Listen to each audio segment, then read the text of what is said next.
ऐसे लोग जिन्होंने मजहब की संपत्ति को, संप्रदाय की संपत्ति को, समाज की संपत्ति को, सामूहिक संपत्ति को हड़प करके अपने व्यक्तिगत स्वार्थों के लिए उपयोग किया, इसके अतिरिक्त तो कोई उसका विरोध नहीं कर रहा। विरोध करके वो समाज में जो सामाजिक ताना बाना है उसको डिस्टर्ब करने की कोशिश करने वाले लोग उसका विरोध कर रहे हैं। जॉइंट पार्लियामेंट्री कमेटी ने पूरे व्यापक अध्ययन के बाद, और जॉइंट पार्लियामेंट्री कमेटी किसी एक पार्टी की नहीं होती, वो संसद का मिनी कंपोजिशन है, उन्होंने पूरे डिस्कशन के बाद में उसको अपनी रिपोर्ट बनाई है। रिपोर्ट टेबल हुई है, लोकसभा में जब पास होने का विषय आएगा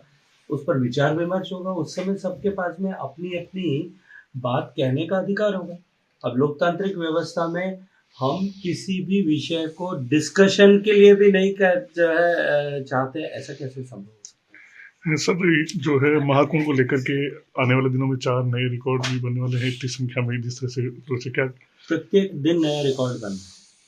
प्रत्येक दिन। और महाकुंभ में जिस तरह से अब तक लोगों की आवक हुई, 50 करोड़ लोग से ज़्यादा लोग अब तक महाकुंभ में आकर के संगम पर डुबकी लगा चुके हैं, ये अपने आप में एक विषय का कीर्तिमान है। और मैं पूरी जिम्मेदारी के साथ में ये कहता हूँ कि जिस बेहतर तरीके से कुंभ का आयोजन किया गया, पूरी दुनिया के प्रबंधन के क्षेत्र में काम करने वाले लोग, मनुष्यों की एकत्रीकरण जहाँ कहीं भी दुनिया में होता है उसका प्रबंधन करने वाले लोग आने वाले समय में इस महाकुंभ की व्यवस्थाओं को एक केस स्टडी मान करके इसकी पढ़ाई करेंगे, अध्ययन करेंगे। किरोड़ी लाल मीणा को लेकर के जिस तरह से फोन टेपिंग का मामला है, अशोक गहलोत लगातार आरोप लगा रहे हैं, आप इससे काफी, मुझे लगता है कि गहलोत साहब को तो फोन टैपिंग के बारे में चर्चा करने का मॉरल अधिकार भी नहीं।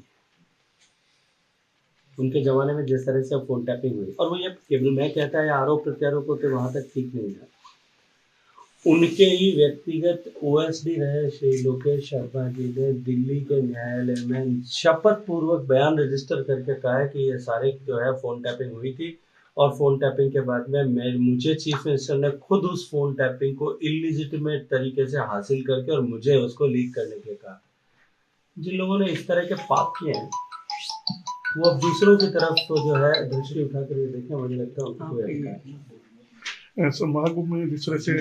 खड़गे जी ने कहा था कि गरीबी दूर, लेकिन कई कांग्रेसियों ने भी वहाँ डुबकी लगाई है। देखिए, ये कांग्रेस का चरित्र है, किसी भी विषय पर इस तरह की प्रतिक्रिया करना और बाद में उससे भाग जाना। मैंने तो कल भी कहा था कि मैं आपको स्मरण कराता हूँ, कोविड के समय में जब वैक्सीन बनी थी तो यही कांग्रेसी थे जो सारे